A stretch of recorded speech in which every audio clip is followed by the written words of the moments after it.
If you're curious about which of these two Vox amplifier is right for you, or maybe you're just wondering how both of these amps stack up, this is the video for you.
So before we go too far with the sound samples, we're going to start with a comparison of the specs between the AC15 and AC30. The AC15 is a 15-watt amplifier. It has a 1x12 Greenback typically, but also is available with an Alnico Blue speaker. It has normal and top boost input.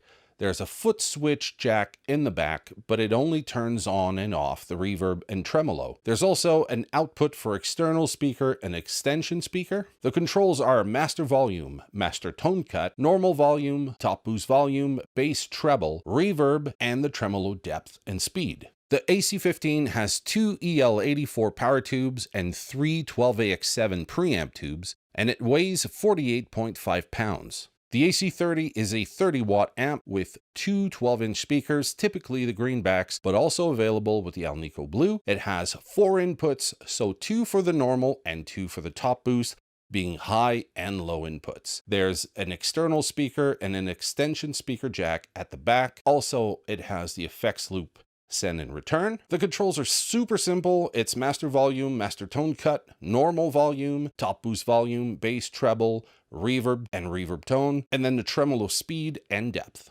The AC30 has four EL34 tubes and three 12AX7, and the amp weighs 71 pounds.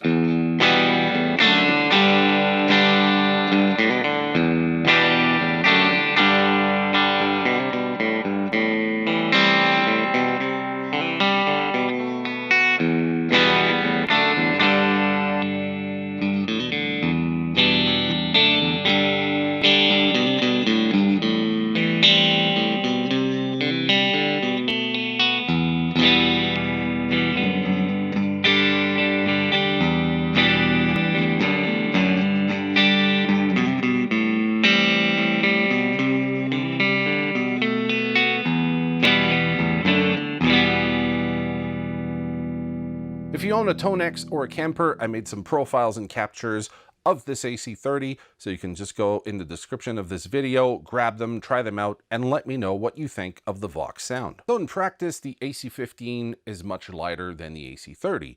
It's a chimey amplifier, and if you like that early breakup, you can achieve that without having to have the amp just blasting in your ears. So less headroom, but if you like that Edge-of-Breakup tone, it can do that. It's great for gigging. It's great for home practice, and it's especially great in a home studio. In practice, the AC30 has ample headroom, great as a pedal platform. If you can't be heard with this amp, your band is way too loud. It's great in the studio. It sounds stellar when cranked up, and if you need those really sparkly, clean tones at loud volume, this is the amp to get.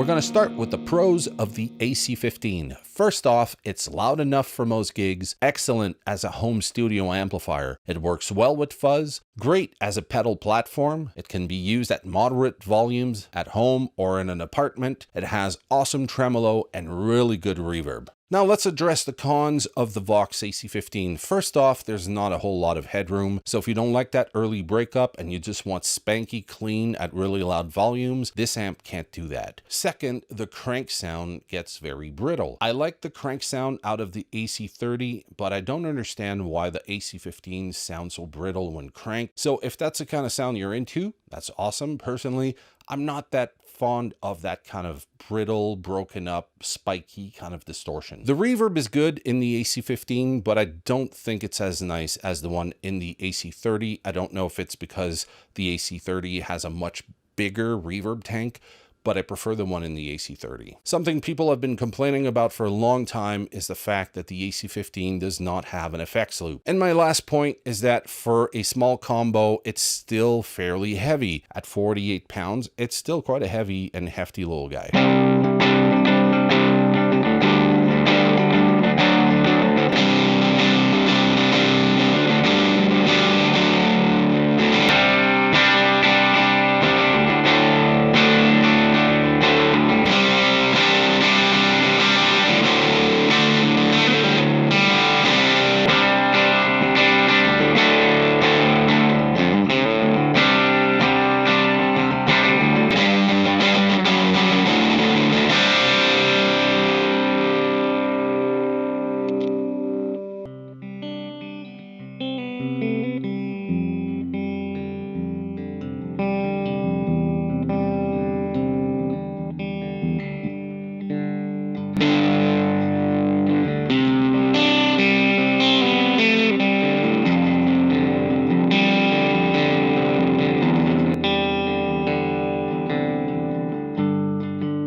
Alright, and now onto the Vox AC30 Pros. First off, you're getting that classic Vox chime.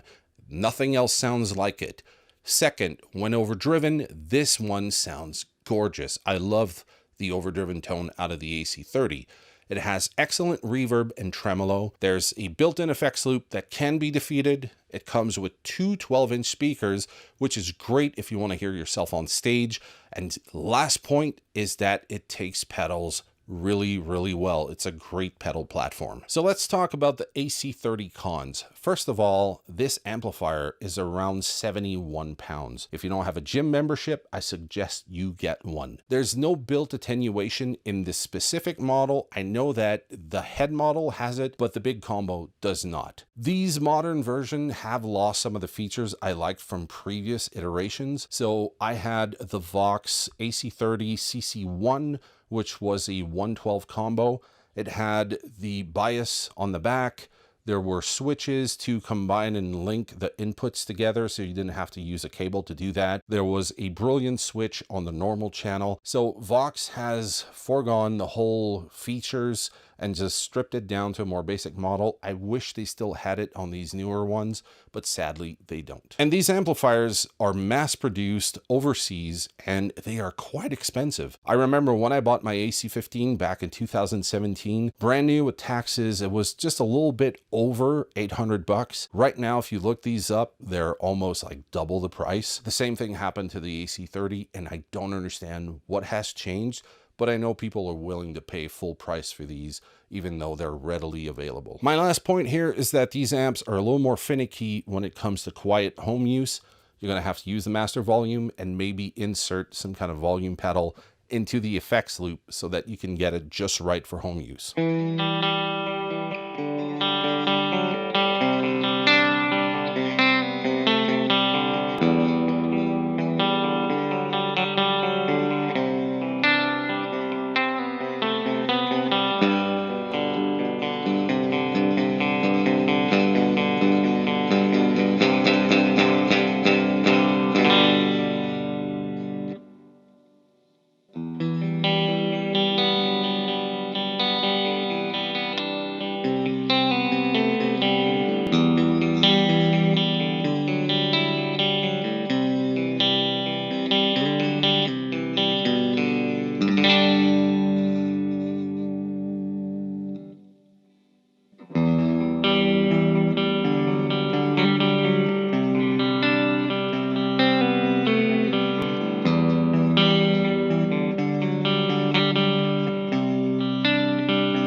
So you made it this far in the video and you're still wondering which one should I get. I'm going to give you my opinion. I'm no expert. I just love these amps. I have both of them here. Tried them both, and these are my tastes, my preferences, and how I see both of these amps being applied if I were to go out and play today with either of them or both of them. If you don't need the effects loop, you don't need a whole lot of headroom. There's going to be a mic wherever you're going that can be placed in front of the amp. The AC15, hands down. If I'm playing at rehearsal and my bandmates are stupid and everything is cranked and I have to put like earplugs because it's just absolutely insane in that room, I might go with the AC30. I want to be heard, right? You don't want to be playing like crouched down, trying to hear yourself. Not a fun time. So the AC30 is much louder if there's no mic to be placed in front of your amp. If you're playing with the AC15 and you crank it up, get all the nice clipping out of it, and you want to use time-based effect, they're going into a clipping amp. It doesn't sound that great. If you need the delay and you need the reverb, but you want the distortion from the amp, or maybe distortion from pedals, and you don't want to have everything clipping, the AC30 is a much better option. That way you can crank up the amp, get all that nice distortion, and use your effects, or your time-based effects rather, without distorting and, crapping them out. Those are considerations. 2, do you have a bad back? Do you have bad knees? You have small, like McDonald's French fries type of arms and you need a gym membership because you can't carry a heavy load? I'm not laughing at you. I'm really not trying to. I'm just saying, if you're going to be the person like, oh my God, this is heavy, maybe get the AC15 and not the AC30, because that difference in weight is considerable. I'm a bigger guy. I don't need a gym membership, but you can see from the gray in my beard, I'm not getting any younger. So I'm lifting this thing and I'm like, I hope the car's close because this is going to be a pain in the ass. I'm going to be sweaty by the time I get to the car. Considerations, right? They both kind of sound the same. They're going for the same thing.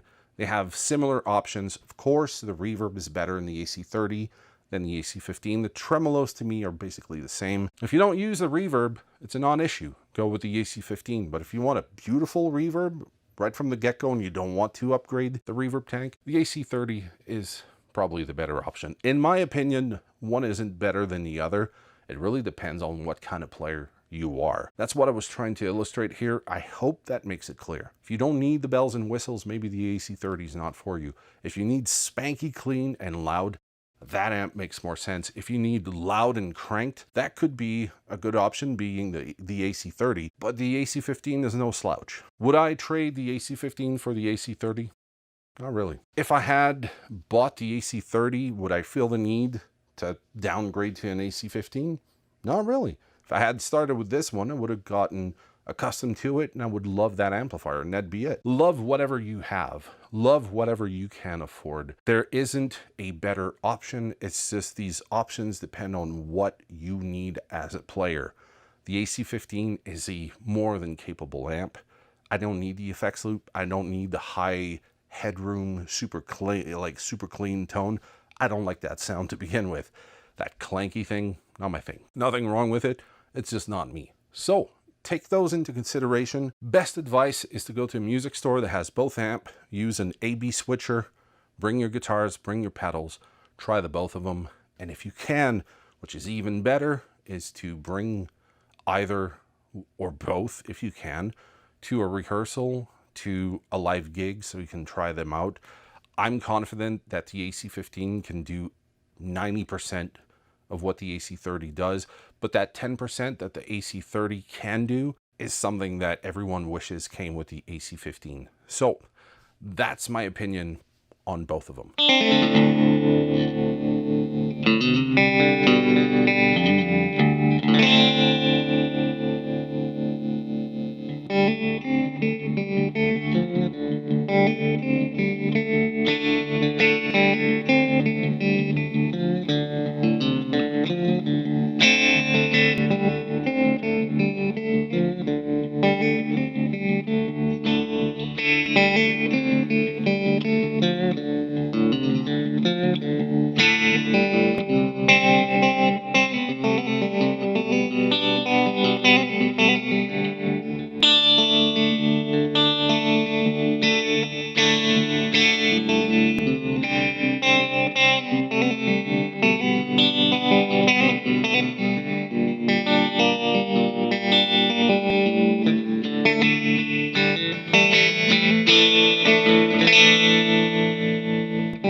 if you enjoyed this video, I have an entire series on the AC30 that you can watch right over here.